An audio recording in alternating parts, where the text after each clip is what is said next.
There is a reason so many cucumber vines look healthy at first and still leave people disappointed by midsummer. You do everything the package tells you. You plant on time, water when you remember, maybe give them a bright blue fertilizer because fast growth sounds like the goal, and for a week or two everything seems fine.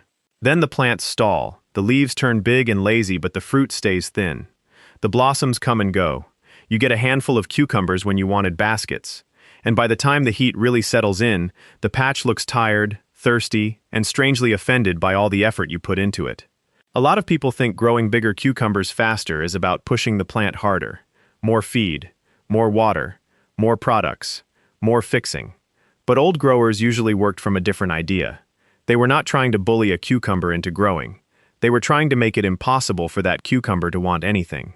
Warm roots, rich ground, even moisture, room to run, steady picking. Nothing dramatic, just a plant kept in such comfortable working conditions that it did what it was built to do, day after day, without interruption. Years ago, before every problem had a bottle and every bottle had a promise, people paid closer attention to what a plant was telling them.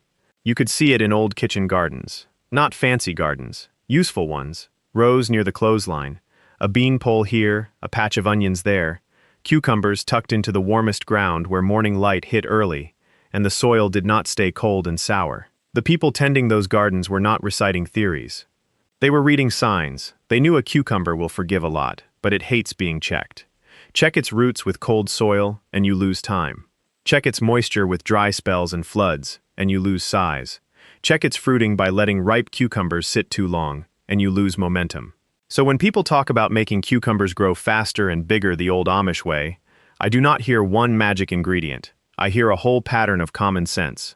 Start warmer than you think, feed deeper than you think, disturb less than you think, and harvest sooner and more often than most people do. If you want cucumbers that move with energy instead of crawling along, the first thing to understand is that the plant is trying to race from the start. Cucumber vines are not naturally sluggish. When they are slow, they are almost always negotiating with a bad setup. Most of that bad setup begins underground, where people cannot see it, so they guess wrong. They look at the sky. They look at the leaves. They look at the calendar.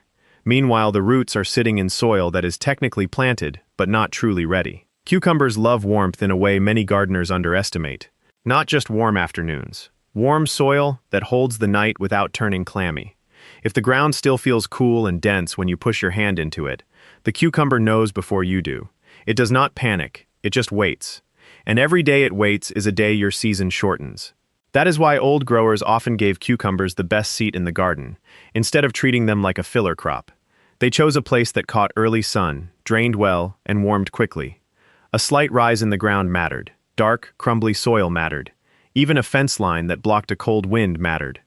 None of that looks dramatic from the road, but in the life of a cucumber, those little advantages stack up until one patch is weeks ahead of another.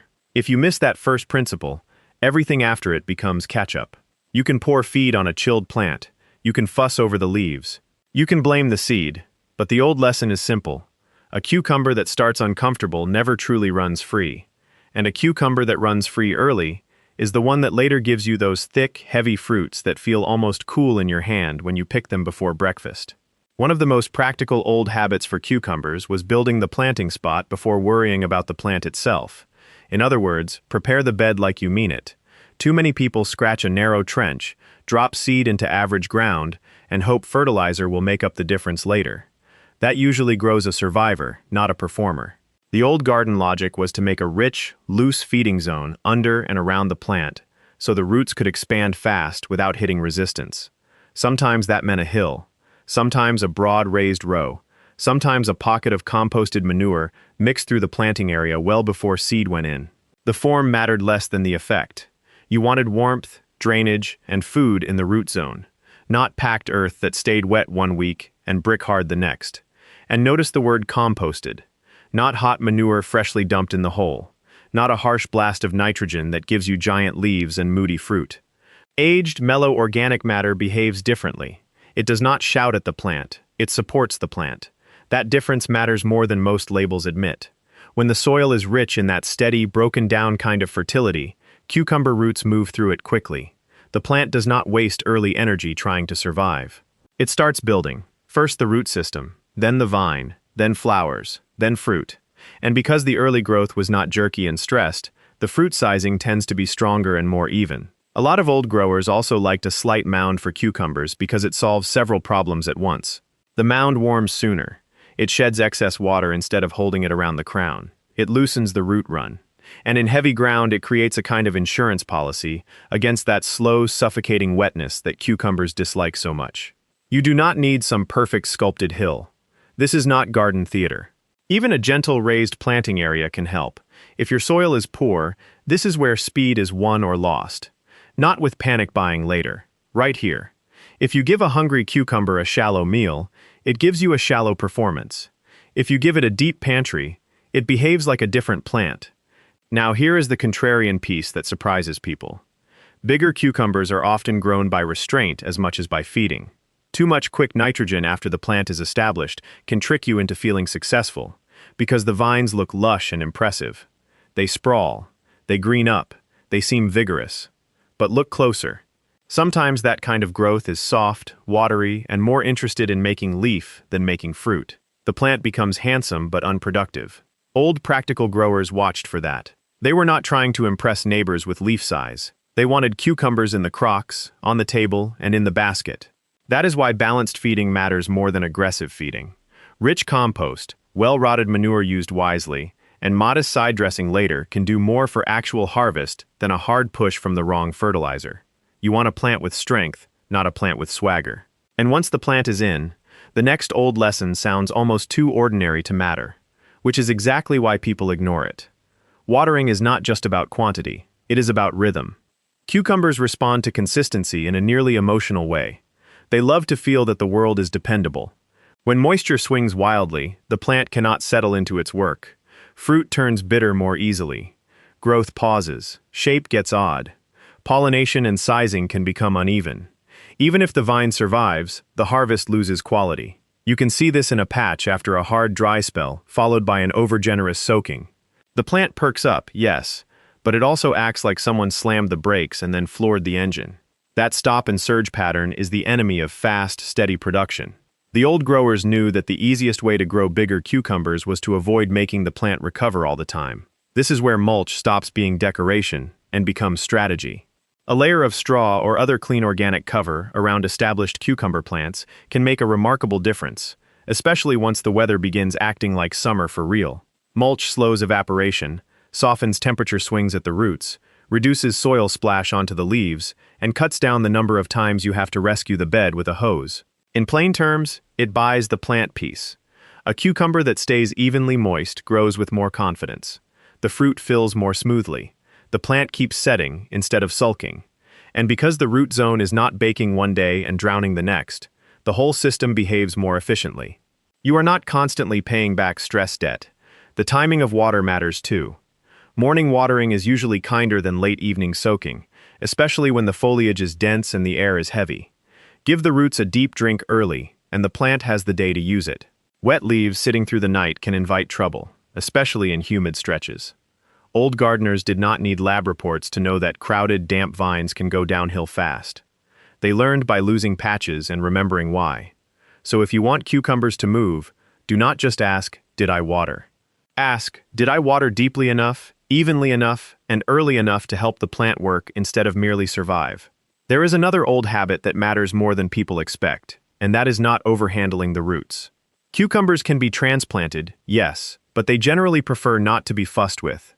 If you start them too early in little containers, let them get root-bound, then disturb them at planting, you can lose that precious early speed you were hoping to gain. Direct sowing into properly warm soil often produces stronger momentum than people think. And if you do start plants early, the trick is to move them young and gently, before they begin circling and sulking in their cups. This gets to a bigger principle behind older practical gardening. Every unnecessary interruption costs the plant time. A cucumber is not impressed by your effort. It only responds to conditions. You see the same truth when spacing is wrong. People crowd cucumbers because small seedlings make big gaps look wasteful. Then June turns into July, leaves overlap, airflow drops, mildew creeps in, and harvesting becomes a wrestling match. The vines compete with each other before they ever reach their full stride. A plant with no room to breathe will spend part of its season negotiating that crowding. That means less energy for fruit. Old growers often understood spacing in a humble, visual way. They imagined the mature patch, not the tiny seedling. They left room for sunlight to touch the leaves and air to move through the growth. That does not mean wasting land. It means respecting scale. A crowded cucumber patch can look abundant right before it becomes disappointing. And now we reach one of the most overlooked reasons some cucumber plants produce a little, and others produce a lot. Harvesting itself controls future harvest more than many people realize. People wait too long. They leave oversized cucumbers hanging because they are busy, or because they think bigger is always better, or because they enjoy seeing one giant fruit and calling it success. But the vine reads that mature fruit as a signal. Mission accomplished. Seeds are developing. The urgency to keep setting new cucumbers eases. If you want faster production and more total size over the season, you often need to pick a little earlier and a little more often. Not tiny, not immature. Just before the fruit starts turning from vigorous growth into seed finishing mode. Every time you remove a ready cucumber, you are telling the plant to keep going, keep flowering, keep setting, keep investing in more fruit. This is one of those pieces of practical judgment that used to be more common. A full basket rarely comes from a lazy harvest habit. It comes from someone walking the row regularly, hand under leaf, checking what is ready, staying ahead of the plant instead of letting the plant get ahead of them. That little routine adds up. Not glamorous, very effective. And while we are talking about staying ahead of the vine, we should talk about support. Whether you let cucumbers run on the ground or guide them upward depends on your climate, your space, and your patience. But there is an old common sense rule underneath both methods.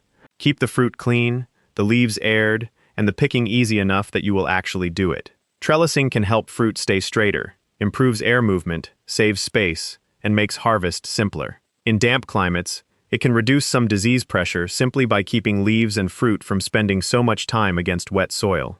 On the other hand, some gardeners with hot, punishing summers prefer a little ground cover from the vines because it shades the soil and reduces heat stress. This is where old practical knowledge was never rigid. It was local. People worked with the conditions they had. If your patch is humid, crowded, and prone to disease, lifting cucumbers can be a smart move. If your soil dries fast and your sun is fierce, letting vines sprawl over mulched ground may protect them better. The real question is not, which method sounds traditional? The real question is, which method keeps the plant steady, healthy, and easy to harvest in your place? And this brings us to flowers, because many people see blooms and assume fruit is guaranteed. Then the blossoms drop or tiny cucumbers shrivel and they feel cheated. Cucumbers usually open male flowers first, then female flowers follow. That early burst of blooms without fruit does not always mean something is wrong. It can simply mean the plant is still moving through its sequence. Panic too soon, and you start interfering when patience would have served you better. But once female flowers are coming, pollination matters. Bees matter. Insect activity matters. A garden that is sprayed thoughtlessly or stripped of bloom diversity may leave cucumber flowers waiting for work that never arrives. Old gardens often had more life moving through them. Herbs flowering nearby. Weeds at the edges sometimes tolerated longer than modern tidy habits allow. A little hum in the morning. That living traffic helped. So one hidden way to get more cucumbers is to make the garden more welcoming to pollinators and less hostile to every insect that is not hurting you. You do not need to romanticize it. You just need to notice that fruit begins with a visit. Now let us talk about wood ash, because this is one of those old garden subjects that gets repeated loosely and used badly. Some old growers did use a little wood ash around certain crops because it can contribute potassium, and because many traditional gardens had wood ash available. But a little and a lot are not the same thing. Used carelessly, ash can throw things off, especially in already alkaline soil. So if you hear old advice about ash, hear it with the missing word attached: moderation. The same caution applies to homemade brews and miracle tonics. Can some gentle compost teas or fish-based feeds help when used sensibly? Yes. But the deeper lesson is not that one potion makes the crop. It is that a healthy cucumber responds best to steady support, not rescue theatrics. If you keep chasing miracle fixes while ignoring soil warmth, moisture rhythm, spacing, and harvest timing, you are trying to tune a fiddle with a broken bridge. A stronger crop also begins with choosing a variety that matches your purpose instead of treating all cucumbers like the same plant with different labels. Pickling cucumbers, slicers, compact vines, long vines, heat-tolerant strains, disease-resistant strains, early producers, heavy producers. These differences are not marketing fluff when your season is short, your humidity is high, or your garden space is limited. Old growers may not have had endless catalogs, but they absolutely paid attention to what performed on their ground and what did not. They saved seed from what proved itself, or they kept planting the kinds that earned their keep. Old gardeners chose from memory, not hope. If one variety mildews early in your yard every single year, while another keeps climbing, that is information. If one makes beautiful vines but bland fruit, while another fills the kitchen with crisp, sweet slicers, that is information. Faster and bigger sometimes begins before planting day, with the honest admission that not every cucumber belongs in every garden. There is also the matter of timing. People hear that cucumbers love heat and assume later is safer. Sometimes later means lost time. Old practical growers often aimed for the earliest truly suitable window, not the latest convenient one. Once the soil was warm enough and the nights had settled, they wanted those vines moving. Why?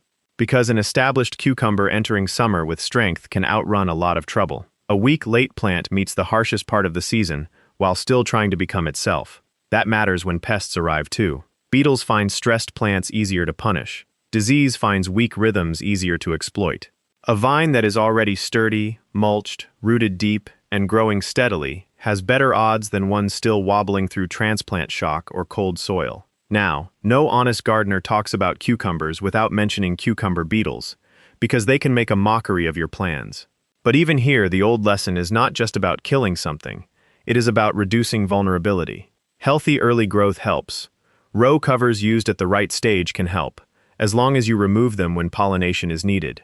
Clean habits in the garden help.